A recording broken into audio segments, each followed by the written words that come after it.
Neste momento, eu quero agradecer a Deus o dom da vida, o sacrifício de Jesus por cada um de nós na cruz e a oportunidade a mim concedida de repartir o pão nesta noite. E também quero saudar a todos os queridos irmãos com a paz do Senhor e que as bênçãos de Deus estejam sobre cada um. Vamos falar um pouco sobre o chamado nesta noite. Apocalipse capítulo 21, versículos 17, nos diz assim: E o Espírito e a esposa dizem, vem. E quem tem sede, e quem ouve, diga, vem. E quem tem sede, venha. E quem quiser, tome da água, de graça da água da vida. Vejamos uma coisa importante. A salvação está sendo oferecida gratuitamente. Jesus já pagou a nossa redenção na cruz do Calvário. E agora, ele diz assim, aquele que quiser, vem e tome de graça da água da vida. Ninguém é obrigado, mas ela é oferecida a todas as pessoas.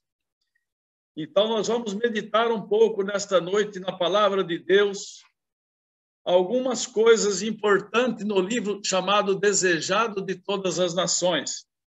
Na página 120 do Desejado de Todas as Nações, nos diz assim, quando por ocasião do batismo de Jesus, João o designara como Cordeiro de Deus, nova luz foi projetada sobre a obra do Messias.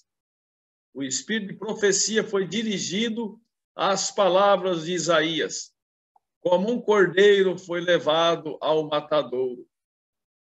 Havia entre a multidão alguns que, por ocasião do batismo de Cristo, tinham testemunhado a glória divina e ouvido a voz de Deus. Desde então, porém, mudara grandemente a aparência do Salvador. Em seu batismo, tinham-lhe visto o semblante transfigurado à luz do céu.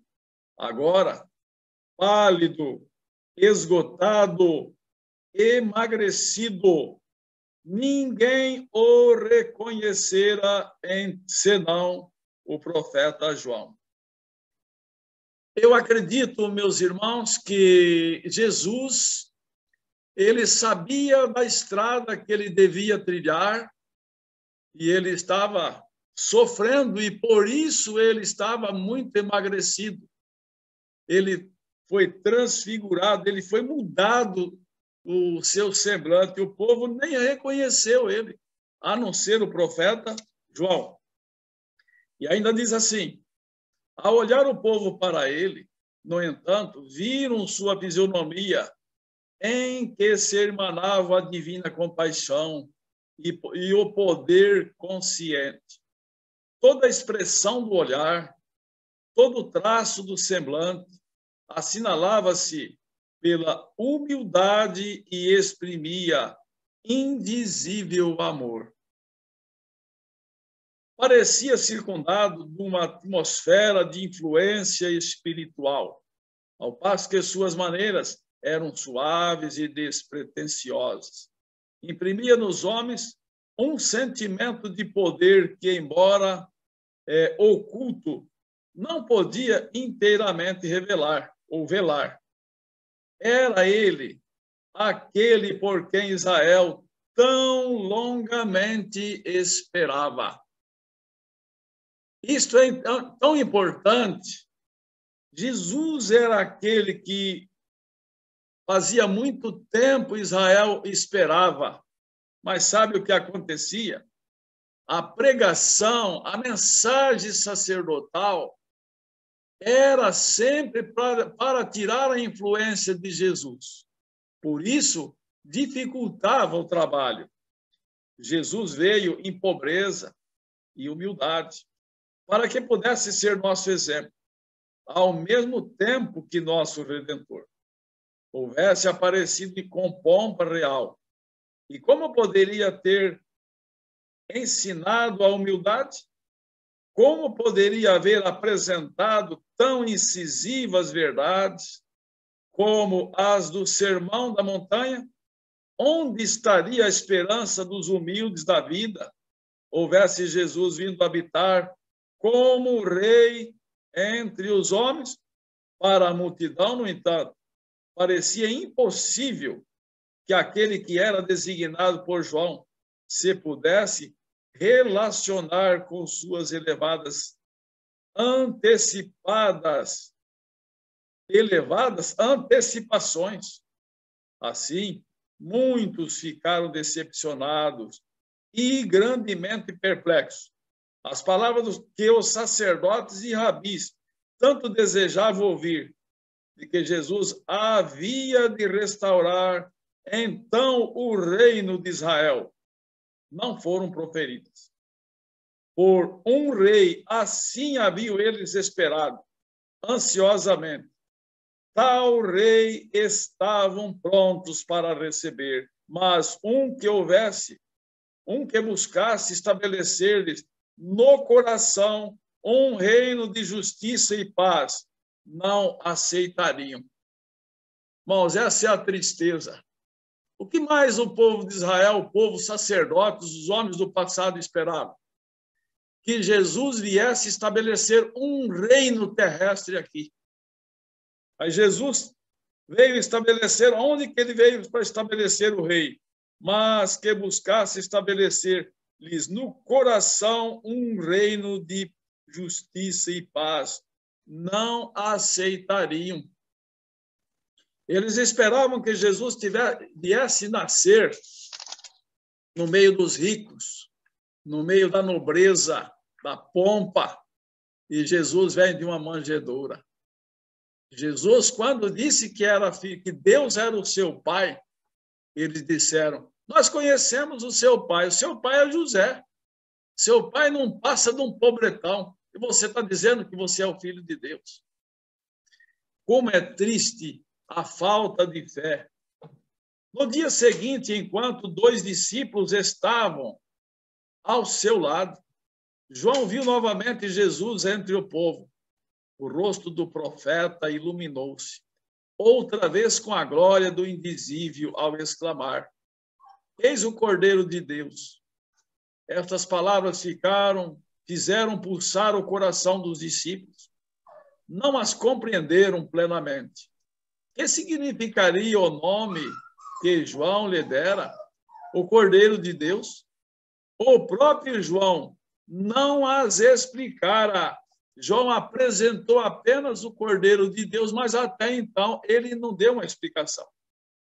Deixando João, foram em busca de Jesus. Um deles era André, o irmão de Simão. O outro, João, o evangelista. Foram antes os primeiros discípulos de Jesus. Movidos de irresistível impulso, seguiram a Jesus, ansiosos de falar-lhe, todavia respeitosos e em silêncio, abismados na assombrosa significação da ideia. É esse o Messias? Jesus sabia que os discípulos o estavam seguindo. Eram as primícias de seu ministério. E o coração do Divino Mestre alegrou-se ao corresponderem essas almas à sua graça.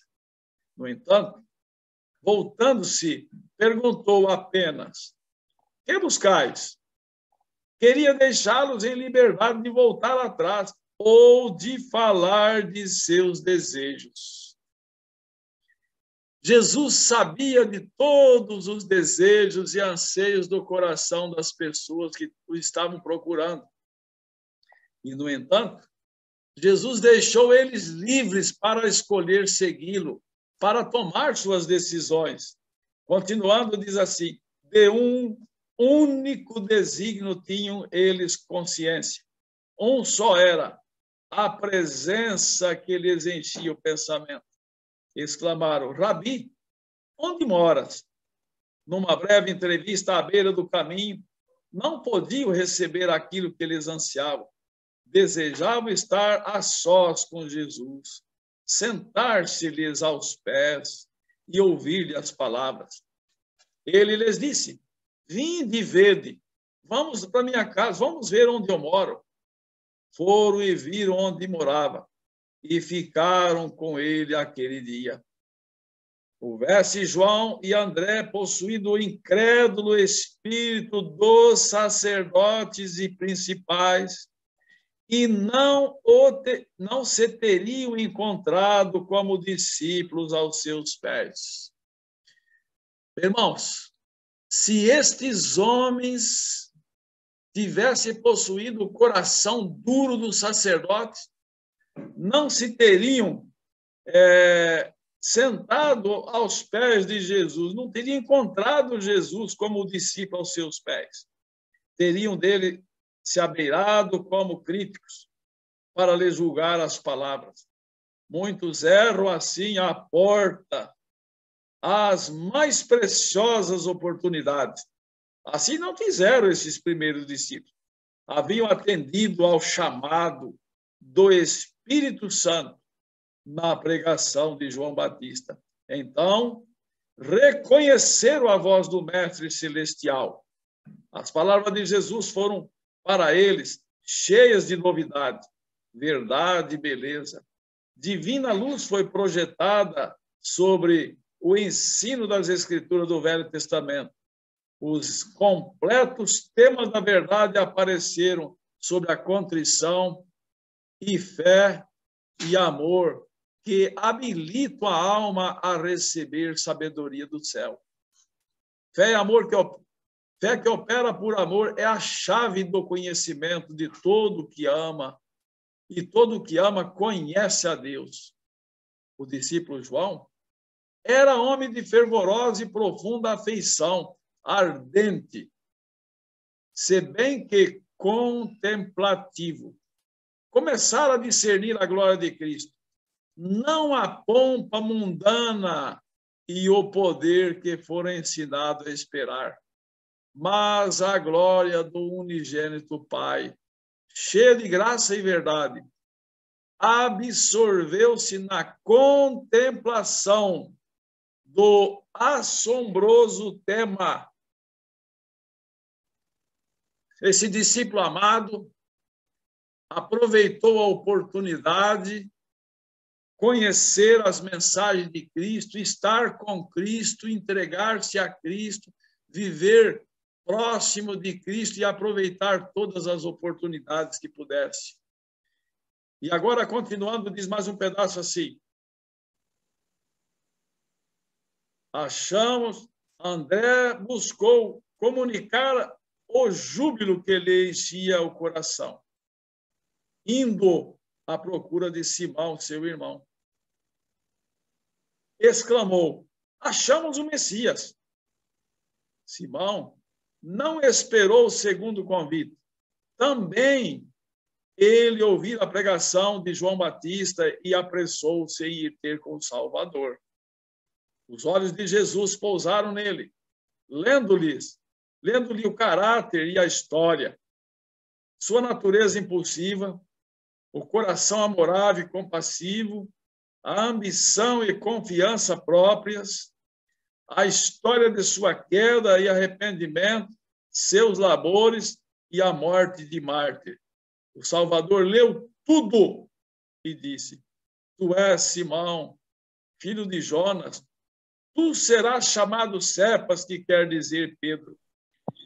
Então nós vemos que cada um que vinha se dirigindo para Jesus, Jesus olhava para o rosto dessas pessoas, já conhecia a história deles, já sabia o anseio, o maior desejo do seu coração, que eles estavam procurando conhecer Jesus. João já havia pregado sobre o Cordeiro de Deus que tira o pecado do mundo. Continuando, o chamado agora diz assim: e no dia seguinte, quis Jesus ir à Galiléia e achou a Filipe. Jesus, em sua volta para a Galiléia, achou a Filipe e disse-lhe: segue-me. Filipe obedeceu a ordem, tornando-se também, desde logo, obreiro de Cristo. Caros irmãos, Jesus nos chama para nós sermos obreiros. Ele quer que nós nos empenhemos na obra. Ele chamou, e os que ele chamou se tornaram obreiros, chamando outras pessoas para ir a Jesus, para receber o perdão, receber a salvação.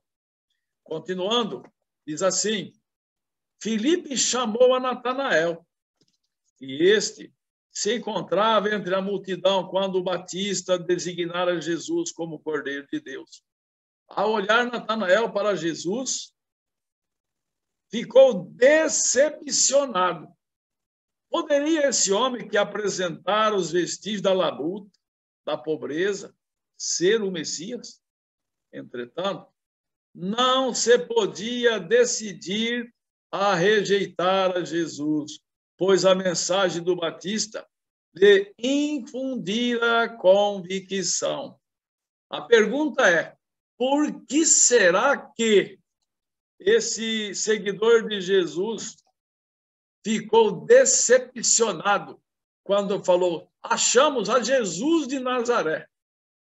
Justamente porque o trabalho dos sacerdotes era tirar a influência de Jesus, falar mal de Jesus, botar descrença na cabeça das pessoas que estavam procurando Jesus.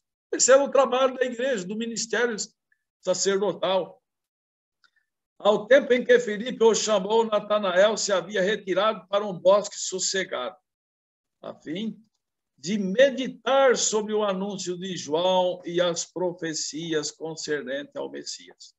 Orou para que, se aquele que João anunciara fosse o libertador, isso lhe fosse dado a conhecer.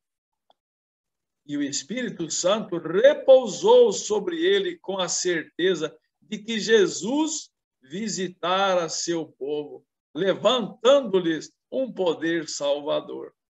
Filipe sabia que seu amigo estava examinando as profecias, e enquanto Natanael orava sob uma figueira, descobriu-lhe o retiro. Muitas vezes haviam orado juntos nesse isolado lugar, ocultos pela folhagem.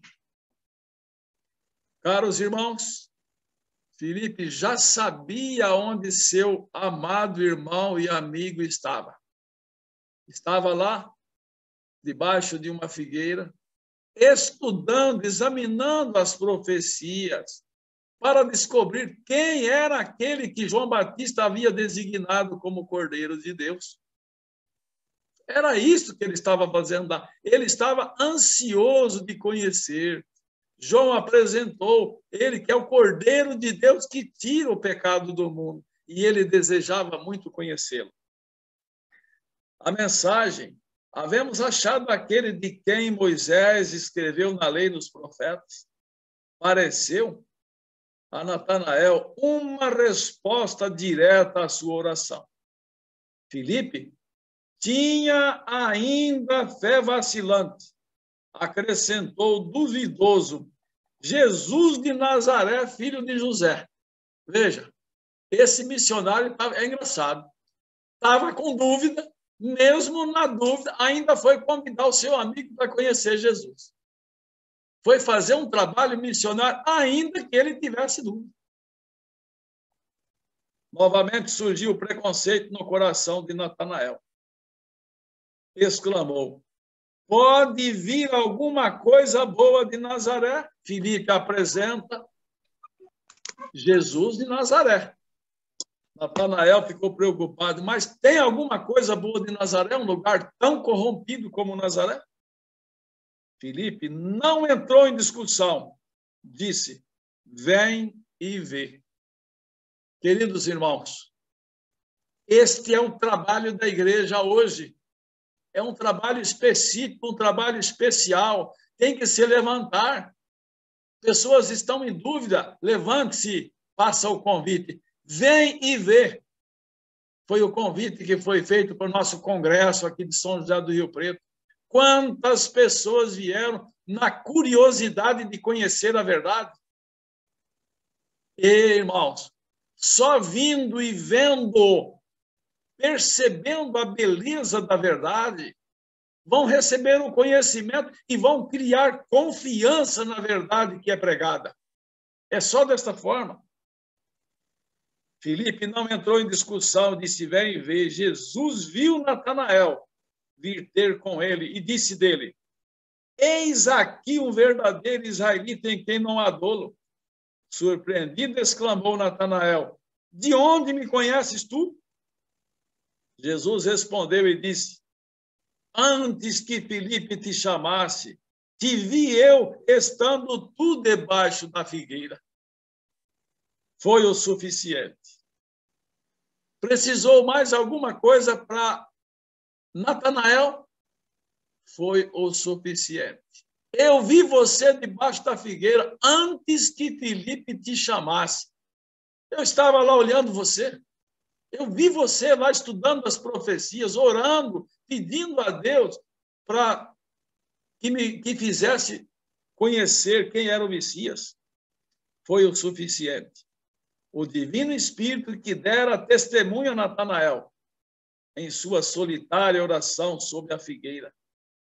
Falou-lhe agora nas palavras de Jesus: conquanto em dúvida e de algum modo cedendo ao preconceito, Natanael fora ter com Cristo, possuído do sincero anseio de conhecer a verdade.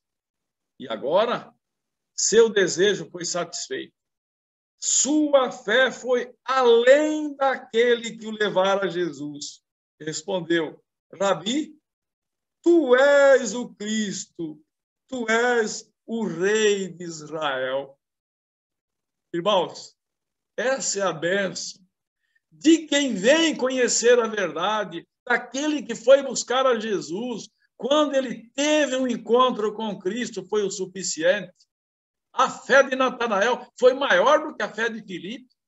Foi o suficiente. Jesus, tu és o Filho de Deus, tu és o Rei de Israel. Quantas pessoas seria muito diferente viessem eles e vissem, provasse, ouvisse a verdade. Poderia ser uma estrada, um caminho muito diferente nas suas vidas. Agora, irmãos, todos vamos ficar bem atentos para essas palavras, que são as coisas mais importantes do estudo dessa noite. Se Natanael houvesse confiado na direção dos rabis, nunca haveria encontrado Jesus. Sabe o que acontece? Quando pessoas desejam vir a nossas reuniões, outras pessoas dizem assim: não vá, não vá. E as pessoas devem ir e ver, provar, ouvir, vão voltar para suas casas com um novo propósito, um pensamento diferente daquele que foram para lá. Vamos pensar de novo. Se Natanael houvesse confiado na direção dos rabis, nunca haveria encontrado Jesus. Foi vendo e julgando por si mesmo que se tornou discípulo. Como é que esses discípulos se tornaram os verdadeiros discípulos? Vendo, julgando por si mesmo, eles se tornaram discípulos. Eles não esperaram a direção dos rabis, a mensagem do sacerdote, tentando barrá-los, proibi-los. Não. Eles foram encontrar com Jesus. Eles marcaram o encontro com Cristo. E o texto diz assim: foi o suficiente. Assim acontece no caso de muitos hoje em dia, a quem o preconceito impede de aceitar o bem. Quão diverso seria o resultado viessem eles e vissem. Queridos irmãos, sabe o que Satanás está fazendo? Tentando atravancar a verdade, barrar o caminho, destruir a fé, destruir os anseios das pessoas por ouvir uma verdade pura. Uma verdade só tem uma única verdade, não tem duas verdades. E o inimigo não quer que o povo ouça a verdade, para não se colocar do lado da verdade. O texto diz: quão diverso seria o resultado viesse eles e vissem. Continua agora. Enquanto confiar na guia da autoridade humana, ninguém chegará a um Salvador conhecimento da verdade. Se confiar na direção dos ministros, dos sacerdotes, dos pastores, eles vão sempre barrar as pessoas de ouvir a verdade. Tá? Vem, meus queridos irmãos, eu vejo uma coisa maravilhosa. Eu lembro uma vez que fomos estudar com irmãos adventistas, tinham vários adventistas na reunião, e tinha um português e um marão, ele só dizia assim: irmão, tu não tens de ouvires, porque se tu ouvires, tu passa para o lado dele. Sabe o que é isso, irmão? Ele percebeu que a verdade era poderosa, que poderia mudar o caminho das pessoas. Sabe? Se você não tem que ouvir, e se você ouvir, você fica do lado de lá. Essa é a preocupação do inimigo, por isso que ele fica amarrando pessoas. Continuando, diz assim: como Natanael, necessitamos estudar por nós mesmos a palavra de Deus e orar pela iluminação do Espírito de Deus. Aquele que viu Natanael debaixo da figueira, ver-nos-á no lugar secreto da oração. Anjos do mundo da luz acham-se ao pé daqueles que, em humildade, buscam a guia divina. Queridos irmãos, nós temos que fazer o mesmo trabalho que Natanael fez. Ele estava sob a figueira, examinando as profecias, e seus anseios, seus desejos foi satisfeito, porque ele estava estudando e Deus se revelou a ele, Jesus se manifestou a ele. Como com a vocação de João, André, Simão, Filipe e Natanael, começou o fundamento da igreja cristã. Jesus fez o chamado e com esses homens foi lançado as bases da igreja cristã. João dirigiu 2 de seus discípulos a Cristo. Então, um deles, André, chamou a seu irmão e chamou-o para o Salvador. Foi logo chamado Filipe, e este foi em busca de Natanael.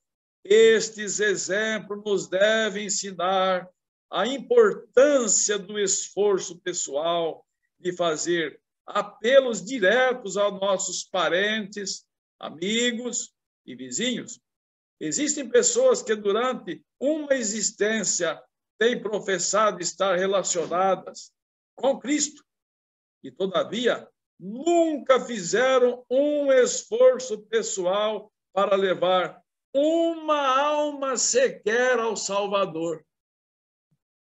Queridos irmãos, todo discípulo de Cristo, como é que ele nasce no reino de Deus? Como missionário. Quando a pessoa se entrega a Cristo, novo poder toma posse do coração, novos anseios. Ele deseja daí por diante pregar. Quão grande amigo e salvador ele encontrou em Jesus. Ele deseja levar outras pessoas a Jesus, como esses que chamaram. Um chamou ao outro e foi lançado as bases da igreja cristã desta forma. Deixaram todo o trabalho. Deixam todo o trabalho ao ministro. Este pode ser apto para a sua vocação, mas não lhe é possível fazer aquilo que Deus deixou aos membros da igreja. Sabe o que eu penso? Muitas pessoas dizem assim: o pastor ganha, está assalariado, é a obrigação dele pregar para todas as pessoas. Já que nós estamos pagando ele, ele está ganhando para isso. E não vão em busca das almas. Ficam de braços cruzados. Sabe, esses talentos que Deus deu às pessoas estão sendo como? Enterrados. E Deus vai buscar esses talentos, vai querer esses talentos como?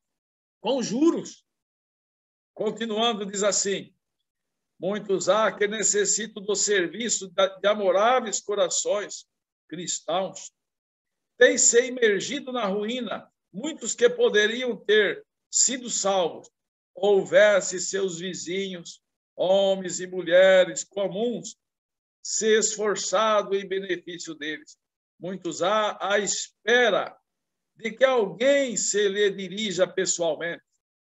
Na própria família, na vizinhança, na cidade em que residimos, há trabalho para fazermos como missionários de Cristo. Se somos cristãos, esta obra será nosso deleite. Mal está uma pessoa convertida, nasce dentro dela o desejo de tornar conhecido a outros que precioso amigo encontrou em Jesus. Mal uma pessoa está convertida, nasce nela o desejo de tornar conhecido a outro que precioso amigo encontrou em Jesus. Por isso, irmãos, como será lá no reino de Deus o obreiro fiel que levou muitas almas a Jesus, o Salvador? Diz que o obreiro fiel e as almas salva por seus labores. Jesus vai saudá-los no trono. E Jesus vai falar para o obreiro fiel: leva essas almas até a água da vida e o rio lá do lado. A árvore da vida e o rio da água da vida. Irmãos, que alegria! Pessoas vão dizer: irmão, você deixou sua casa, você me foi atrás de mim. Eu era um idólatra, eu era um perdido, e você me levou a Jesus, e eu estou aqui hoje. Que abraço fraterno, que alegria, que maravilha o encontro do obreiro fiel com essas almas salvas por seus labores. É claro que a graça de Cristo que alcançou elas, mas alguém mostrou o caminho de encontrá-la. Isso é maravilhoso. E diz assim, vamos repetir esse pedaço. Mal está uma pessoa convertida, nasce dentro dela o desejo de tornar conhecido a outros. Que precioso amigo encontrou em Jesus. A salvadora e santificadora verdade não lhe pode ficar fechada no coração. Não dá para pensar. Eu lembro, vou só contar uma coisa importante. Finado tio meu, velhinho já, ele disse assim: eu não sei o que fazer porque eu não sei pregar. Eu não sei falar do evangelho. Aí outro tio meu, ele foi ao barbeiro num domingo pela manhã. E aí o tio acompanhou ele. Ficou do lado de fora escondido. E começou a ouvir o tio que disse que não sabia pregar, estava pregando, falando de Jesus para o barbeiro. Irmãos, que coisa maravilhosa. Não dá para ficar quieto. Quem bebeu da fonte da água da vida é como a mulher samaritana. O que a mulher samaritana falou? O que ela fez? Deixou o seu cântaro e foi à cidade. Jesus falou assim: mulher, qualquer que beber desta água que você está tirando aqui no poço, tornará a ter sede. Mas se você beber da água que eu lhe der, nunca mais você terá sede. E esta água que eu lhe der, se fará dentro de você uma fonte d'água viva que salte para a vida eterna. Sabe o que aconteceu com a mulher samaritana? Deixou o seu cântaro no poço, esqueceu tudo o que ela tinha ido fazer, se dirigiu à cidade. Por volta do meio-dia. Jesus nem bebeu a água. Ela esqueceu de dar até água para Jesus. E agora ela foi para a cidade e disse: olha, encontrei um homem que contou toda a minha vida. Por acaso não é o Messias prometido que havia de vir? E ela convidou. Jesus olhou de longe as filas de pessoas que se dirigiam ao poço de Jacó. E Jesus falou para os discípulos que a seara já estava pronta, madura para a ceifa. E eles disseram: Senhor, ainda faltam 4 meses e o Senhor diz que a seara já está madura? Queridos irmãos, sabe aonde é que Jesus estava evangelizando? No meio dos gentios, no meio do samaritano, no meio do povo que os judeus não queriam. Era, vamos dizer, se um judeu passasse na sombra do samaritano, ficava imundo até a tarde, tinha que tomar 7 banhos. E Jesus agora entra no meio dos judeus e começa a pregar, e eles convidaram Jesus para que ficasse alguns dias. Jesus aceitou pousar, comer na casa dos samaritanos. Muitas pessoas abriram o coração para Jesus. Jesus ensinou para nós como sermos missionários. É tão gostoso, tá? E eu quero dizer a todos os irmãos, alguém se dirigiu para mim ainda nesse congresso e disse assim: irmão Mauro, eu gostei muito dos vossos trabalhos aqui. Olha, aqui está o meu telefone. O irmão pode me ensinar a ser uma crente fiel e sincera em Jesus. O irmão pode me ajudar eu a tornar-se uma serva de Deus. Gente, sabe o que é isso? Depois que veio, ela veio para ver, ela ouviu, ela participou, sentiu o prazer de estar com o povo que tem a verdade pura. Todos quantos se consagram a Deus podem ser portadores de luz. Deus os torna instrumentos seus para comunicar a outros as riquezas da sua graça. Sua promessa é, e a elas e aos lugares ao redor do meu outeiro eu porei por bênção e farei descer a chuva a seu tempo. Chuvas de bênção serão. Filipe disse a Natanael: vem ver. Não lhe pediu que aceitasse outro testemunho, mas que fosse a Cristo por si mesmo. E por si mesmo. Agora que Jesus subiu ao céu, seus discípulos são seus representantes entre os homens. E um dos meios mais eficazes de conquistar almas para ele é exemplificar-lhe o caráter na vida diária. Em nossa vida diária, demonstrar o caráter de Jesus. Nossa influência sobre outros não depende tanto do que dizemos, mas do que somos. Os homens podem combater ou desafiar a nossa lógica, podem resistir a nossos apelos, mas a vida de amor desinteressado é um argumento que não pode ser contradito. A vida coerente, caracterizada pela mansidão de Cristo, é uma força no mundo. Então, que Deus abençoe aos meus queridos irmãos, que nós venhamos pensar que temos um trabalho muito grande, da maior magnitude a ser feito. Jesus começou, deu-nos o exemplo como um grande missionário, o missionário mestre. Depois ele fez o chamado aos discípulos e eles fizeram o trabalho por sua vez. E agora o chamado chega até nós e nós devemos continuar chamando outras pessoas para ser missionárias, nascer no reino de Deus como missionárias. Este é o meu desejo de oração e que a graça, a paz e a comunhão do Espírito Santo repouse sobre todos nossos queridos e amados irmãos. Amém.